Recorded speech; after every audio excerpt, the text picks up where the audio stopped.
Hey, what's up guys? Passer Gaming here, bringing you top tier Starcraft action. Today we got a little bit of a treat here for you as pro players going out for that pro status. Spawning up here in the top position, representing Cloud M, it is Jason. And down here in the bottom position, representing the base gods of WCS, it is Fenner. So guys, thank you for tuning in. If you haven't realized, this is my first cast in quite a while. If you guys have been my fellow subscribers, thank you so much for just tuning in, sticking with me. We did lose a lot of people in that hiatus, but thank you guys for sticking around. Now, this is a game that is actually going to be awesome. This is Jason. If you guys have not met him yet, he's an awesome guy. You know, he streams frequently, so you know he's very dedicated, and honestly he's a really good player. We had the Gauntlet Cup just a while ago, and the Gauntlet Cup is one of those things that had Jadong, Bales, it had a lot of great players, and he came out on top in the qualifying rounds here. He didn't do as well in the following up, but he did lose a lot. Like he did no. Okay, that was entirely wrong here. He didn't lose a lot. He won the first qualifier and played against some of the best players in the world. Now, he didn't get any WCS points for it, but he still did relatively well. He made a small name for himself. And with his stream, he's a pretty active guy. So if you haven't met him yet, just go check him out. Check his stream out. It's twitch.tv/Juggernaut Jason. I don't know exactly his schedule of streaming, but he streams. That's all I can say about it. Now, on the other side of the map, I don't think he needs an introduction. He's that Australian you guys love. It's Fenner. Fenner, one of those guys who's been around for a bit. He casts WCS. He casts a lot of things. He's really big in the scene. He's got an awesome stream with both Starcraft and H1Z1. Not too much else to say about him. Now we do see going back to the game here, this SCV being the first guy to scout out his opponent, and he's going to know exactly where Fenner is, and he's not going to be too happy about it. This map's a little OP for Zerg when you go towards this cross spawn location here, just because Zerg has those speedier units, and Terran has to reinforce from a very long way away with not the best cost-efficient units here. Terran units are more for kind of swarming around, so we'll have to see if Jason is able to take this game from, quite frankly, an awesome Zerg player. If you guys seen Fenner stream, it's twitch.tv/Fenner with the first E being a 3, I believe, and I'm just going to post both their Twitch channels in the link below so you guys can check out these two awesome players. Now, Jason did go for that CC first into racks, so he's going to get that economy up very fast. The thing about this map is it's the best map to do this on, just because it's so far away from your opponent. It's hard to scout. Usually if you're cross spawn like this, it will be around this time, 5 minutes before you scout for the first time. The Zergling is going to get that scout off, however, so finally both players know where things are. Now we do see Jason just being that awesome safeness that has to be a Terran player. He's going to wall off this location and just prevent any kind of aggression here from Fenner. Fenner is not looking to go pretty aggressive right now. It looks like he's got one more drone coming down, and that's not going towards... Yes, it is actually going towards the natural. It looked like it was going for that third hatch for a second there. But the creep spread has started for our Zerg players. So creep, one of those important things, especially when reinforcing in defense and attack. You got those speedy units, but they're a lot speedier on the creep. If you don't have creep, you don't have life, pretty much, as a Zerg player. Now we do see this double gas coming down now. He did go gasless in the first half, so he doesn't have speed here, so a Hellion timing would be a bit more powerful here. But unfortunately, Jason was not able to take advantage of that just because he scouted, but he didn't see the no gas. And he is getting Hellions at the moment here, but it's a little bit late. By the time he does, speed will have started here, and there will be enough Queens pretty much to deflect 4 to 6 Hellions. So we'll have to see if he decides to go in just for scouting, or if he's going to use these for aggression. Overlord spread is pretty good so far. He still needs to spread it out a little bit more to cover drop angles like over here, but still an okay spread. He's got decent vision of the map, and with the creep spread coming, that'll help him out a lot as well. And we do have these 4 Hellions coming in. That's pretty standard here, but the wall is already complete. Just 1 queen here to finish it off. But Jason does get 1 creep tumor for his troubles, it looks like. Actually, no, he doesn't. That creep is just livid that it almost got killed. But we do have double engineering bay, and it is going to be bio here, as referenced by the amount of racks coming down. Jason wants to get that economy up. He's got that up, so now he's going into the full macro of the War Machine Terran. That's usually on 3 bases, but guess what? He has 3 bases. And Fenner just now getting his 3rd up. He's not in a bad position. He's just not able to really take advantage of anything at the moment, just because his economy isn't really there at the moment. I mean, if we look at the income tab, it's pretty in favor of Jason at the moment. You may say that's not that much, but it's still pretty good for the Terran player. Fenner is ahead in gas, however. So if you wanted to go into... Oh, what'd I press? Oh, yeah. Buttons are not your friend. If you ever press a button, just know that it's not your friend. But anyway, we do see those queens getting a lot of creep spread done. He wants to get over to his opponent's base as soon as possible with that, because it's a lot harder for that creep to recede in this, because this is hot, by the way. If you guys are still on that Legacy of the Void hype, this is still going to be hot. And good micro from those Hellions, going to kill off that Roach while taking a lot of damage here. That's the thing about Hellions. They're not that good against Roaches. But anyway, we do see that full production on the way from Jason. He's got 7 at a time here. Starport finally going down here, so medevac production going to start soon.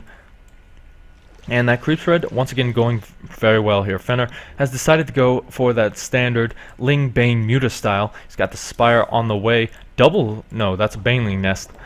Oh, okay. I need glasses. But Fenner going to sacrifice an Overlord here, try and get an idea, but there's already turrets in position, so that Overlord not going to get too much information here. And Jason just kind of macroing up a little bit, getting those upgrades. He's going to be far ahead of his Zerg opponent, who's only getting +1 now. And actually, he is... Fenner's actually ahead here, excuse me. Scan goes down to reveal some of the tech. Doesn't really see too much. It sees the 3rd base, sees that Roach Warren with that last attack, but he doesn't really have any kind of clue as to what path Fenner is going here. The Roach Warren is kind of a bluff, because you don't make that many Roaches in the early game. And with those +1 upgrades for melee, they're not going to be that useful anymore. Now, the Spire is almost complete here. He's been banking a lot of gas, a lot of minerals, just so he can get as many mutas as possible. And a small engagement here in Zergling decided to go in here, but it got taken out immediately. Trying to get a surround on those Hellions, it's not going to work. Stim Bio is just way too good against this amount of units here. Centrifugal hooks, he's got to get that before he can engage off of creep. The medevac is going to heal this units pretty well, but the Baneling hits pretty good. Jason decides he wants to get the heck out of there. And with that, he does have a lot of reinforcements on the way. He can keep pressuring this position. There's not that many units for Fenner. And with that, he's going to pretty much just block off the creep a bit. He's going to prevent any kind of spread here. He's going to kill off all these queens. That's a huge pickup here. No transfuses, no real cost efficiency for those units. Fenner going to go for the wraparound, trying to get those Marines off target here, but good split so far. He's going to get a few, but that's not enough at the moment. Widow Mines are down, and this Corruptor's going to get taken out. You don't want to lose those. Corruptors over Mutalisks. That's kind of a weird choice, but who am I to stop the based Fenner from doing what he decides is right? He's going to back off here, get some more Banelings, because Banelings are going to be the name of the game right now. Banelings do so well against Marines that aren't split, and with Jason pushing so far on the creep, Fenner just has a good chance for a good engagement here. He's got to take it soon. And yeah, good wraparound here. Good pickup from Jason, but he loses a big chunk of his army. But those Widow Mines just being so cost efficient right now, killing a lot for their trouble. Now a big pickup right now. Corruptor's going to try and chase this down, but the boost is there, so he's not going to get anything for his trouble here. Fenner looking to try and engage this soon, but he's going to lose a lot of units to his Widow Mines. Not the best trade there for 4 Banelings for 1 Widow Mine. The Corruptors moving too far for their own good. They're pretty slow, and those Marines just moving in here, picking off Banelings wherever he can. A lot more on the way, but you can just split. So Jason gonna push on the creep once again. That creep is starting to recede. It recedes pretty slowly, but it's still there for the moment. He's got to be careful while engaging this. Widow Mine's gonna go in there, not gonna get him with those few amount of units, but he's gonna waste a lot of Banelings on those Widow Mines. Not gonna have enough here for the splits. The splits are great out of Jason here. He's gonna kill off a large majority of the army here. We have 40 units left, and it's all Zerglings. +1 Zerglings versus +2 Marines. He's got to wait for those +2 upgrades to get there in about 10 to 15 seconds. So Jason starting to lose a lot of health on those units here. He doesn't have that much energy on those medevacs, so he has to be careful. He just has to be so careful here when engaging, because he won't have that many heals left. But it looking like Fenner wants to just wants to hang out for a moment here. He can't really do too much with the forces he has. +2 has completed, so he's got that lead, but we got 2 command centers on the way. The production is just on top for Jason. He's hitting all his timings pretty much for that. Let's go back to normal field, shall we? Now the Widow Mine's going to be trying to bait it out here. He doesn't exactly know where it is, it looks like. But yeah, 1 Roach is going to die for both of those Widow Mines. And we finally see an Overseer here. Took a second to make, but it's now there. It's going to defend its flak. But so far, it looks like Jason once again wants to push here. He doesn't want to give Fenner a chance to stabilize. If you give the Zerg a chance to stabilize, you're gonna be in for a bad time. So a good split so far. He doesn't want to really engage onto the creep just yet. It's still receding a lot. Fenner was not able to really respread it just because Jason's been so aggressive on the other side of the map. And he is going to push in here, Jason that is, trying to get some more damage done. Did not get that last creep tumor, and it looks like the drop phase has started here.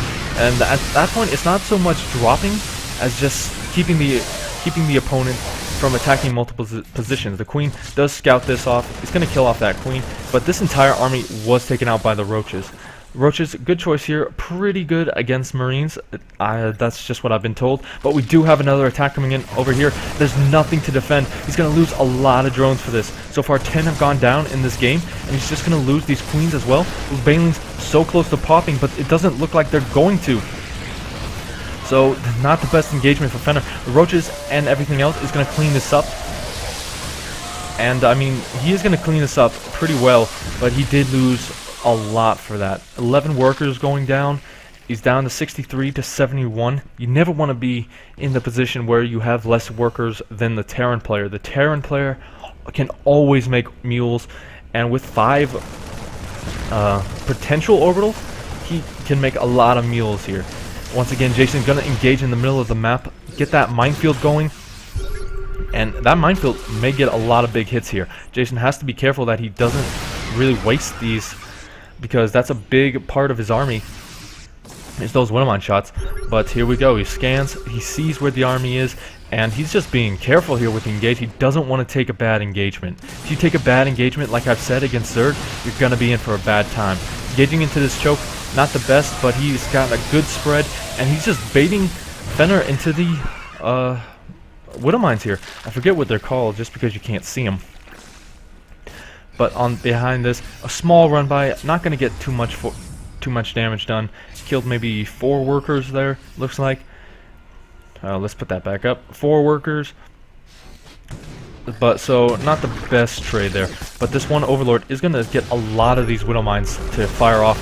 And Fenner has to be careful here. That's a lot of his supply. Fungal pathogen glands almost complete here. So Fenner trying to transition into the late game here. Will he get the time? Good unburrow there out of Jason. And it looks like Fenner wants to take that engagement, but no, he's going to back off for now. And looks like Jason going to do a lot of damage here. Now, like, he has the ability to do a lot of damage here. There's not that many units here. One Infestor does get a Fungal off, which does help the Banelings. But at the moment, Fenner supply blocked heavily here. And we do have pretty much a small stalemate as Jason decided he doesn't want to engage. Now we do see the Widow Mines shooting off here.